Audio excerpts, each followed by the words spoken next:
O, Kabs, kung ikaw wala kang kape dyan sa bahay mo, gawin mo tong ginagawa ng lolo mo. Ano yan, sir? O, nakikita mo, bigas yan.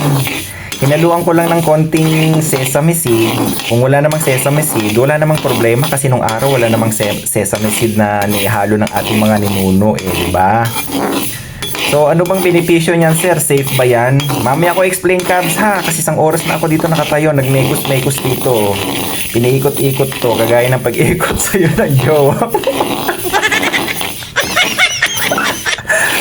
Peace. Ganito ang buhay ng content creator, Kabs. Kailangan mong i-demo. Para at least, makapagbigay ka ng magandang information. Kaya sa lahat po dyan na hindi pa nakafollow, libre lang naman mag-follow, Kabs. Follow na. Nasa inyo naman po yan. Kung bukal sa kalooban mo, Kabs, wala namang problema. Okay? So, dito, nasa iyo kung ano yung desired na kulay ng kape mo. Kung gusto mo mamoka-moka, etong ko, pwede na to yun. Pero kung sa akin kasi, gusto ko yung medyo talagang yung ordinaryong kape talaga, Kabs. Ang gusto ko. So, Kabs, pinagpawisan ng lolo mo. So, ito na yun. Okay? Konti lang ginawa natin. So, maglagay tayo dito. Kung meron ka dyang bayo, yun na lang yung mo gagamitin mo. Kung wala kang grinder, yun naman ang kadalasan ginagamit ng araw. Tapos lagay natin dito.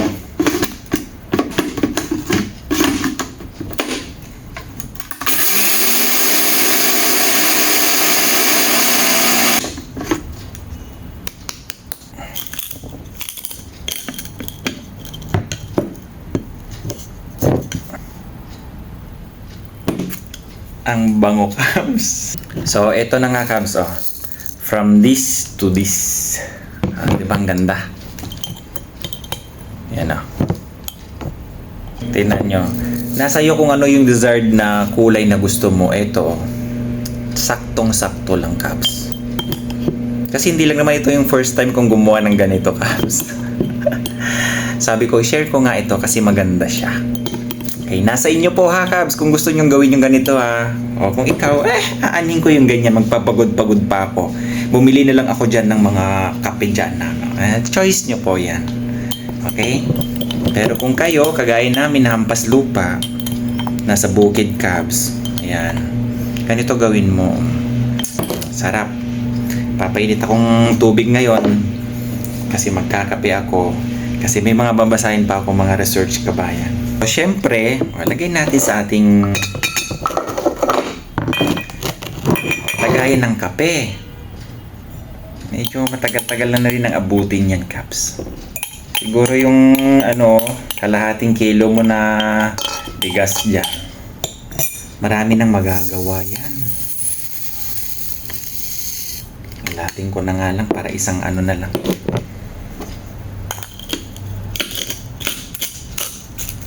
Siyempre sa ganito, Kabs, ay asahan mo kailangan mong gumalaw. Pero kung gusto mong bumili na lang, di ba? Meron kang datong, bumili ka na lang.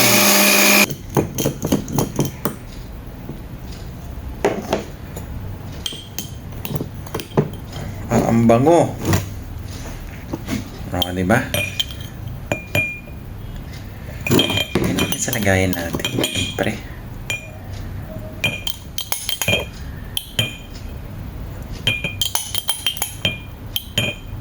So, Kabs, ayan na. Meron ka ng kape. Siyempre, kuha ka na mainit na tubig. Siyempre, tansyahin mo lang, ha? Diba?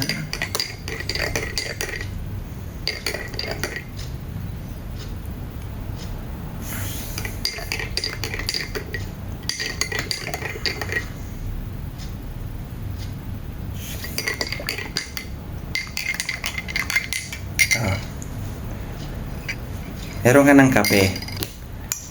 Marami-rami na rin yan, Kabs, na kape.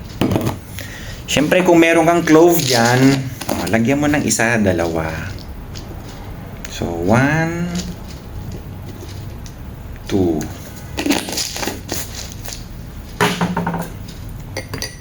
Mekus-mekus. Diba? Bango.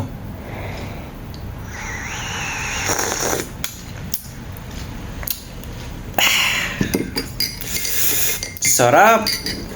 Kung kayo, syempre, pag nagkakaedad ng isang tao, Cubs, alam mo naman, yung mga ganito, gusto natin yung walang asukal.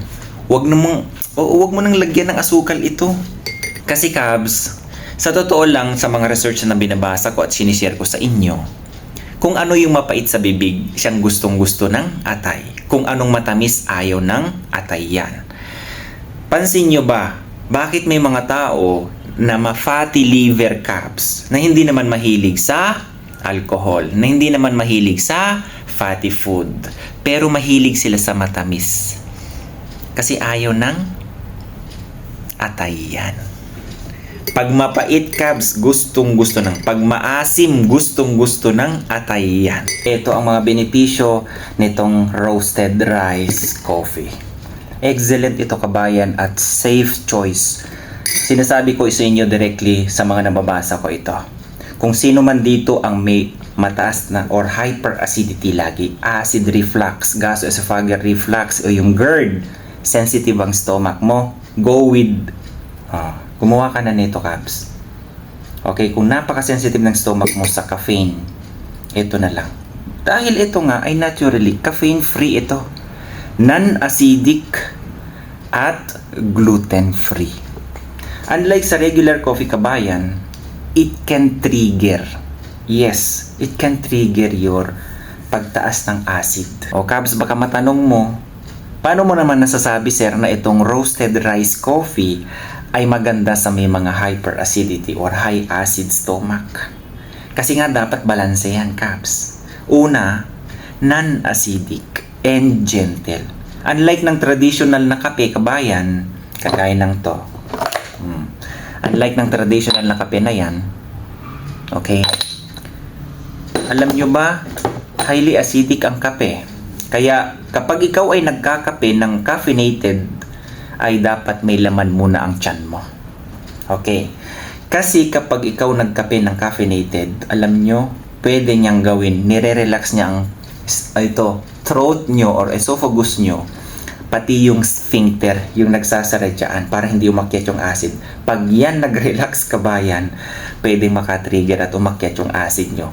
Yan yung pangangasim na nararanasan nyo sa inyong mga esophagus. Samantalang itong roasted rice coffee, non-acidic, syempre, it can make it gentle on your stomach and esophagus.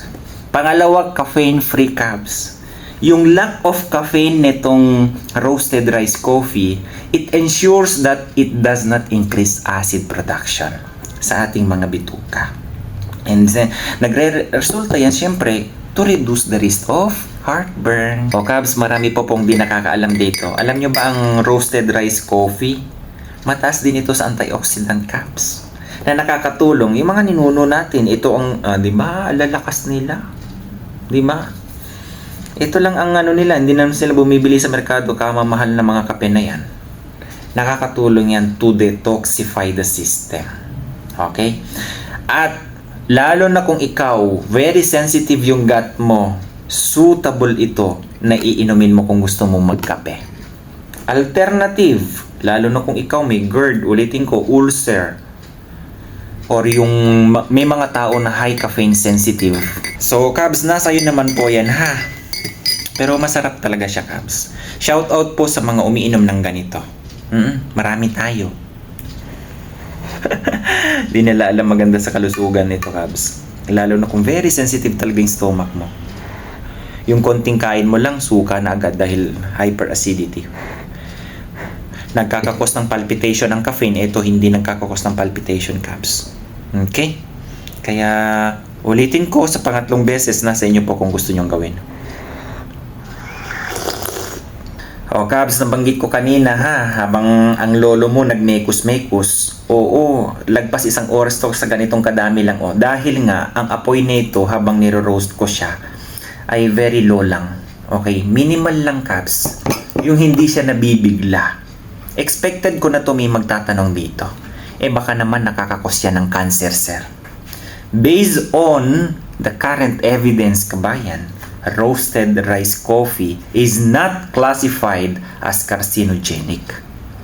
Kasi kadalasan yan, ang pagkakalam ng karamihan, kaya siya nagkakaroon ng carcinogenic dahil nga, di ba, nangingitim na. Napoproduce kasi yung tinatawag na acrylamide. Yan yung compound kagaya dyan sa na-form na starch kabayan if heated in very high temperature. Kaya lolo mo, pag pawis, okay lang yan. Pawis-pawis, matagal yan. Tingnan mo naman ang epekto, Kaps. Ang ganda.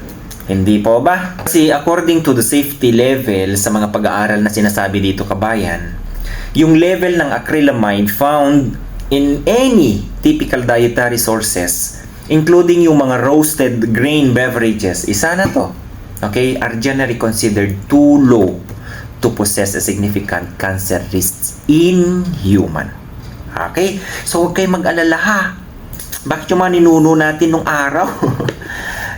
Ito lagi yung kinakape nila. Bakit hindi naman cancer lahat ang problema nila? Hindi po ba? So, ang keyword dito kabayan is yung roasting degree. Kailangan ang apoy is hindi po siya sobrang malakas. So, in summary kabayan, according to this study on brewing, there is no strong evidence that consuming a reasonable amounts of roasted rice coffee ay carcinogenic. Okay? So, okay na yan. So, God bless everyone, Cabs. Pasensya na kung mahaba kasi nagluto pa lolo mo. Okay? Para may ma-share lang na maganda sa inyong kabayan. Lalo na sa mga kababayan natin na alam mo ang mahal ng kape ngayon. Okay? Ito na lang gawin nyo. Yan o. Maganda siya, Cabs. Okay? So, alagaan nyo pa yung kalusugan nyo kabayan, ha? God bless everyone. Bye-bye.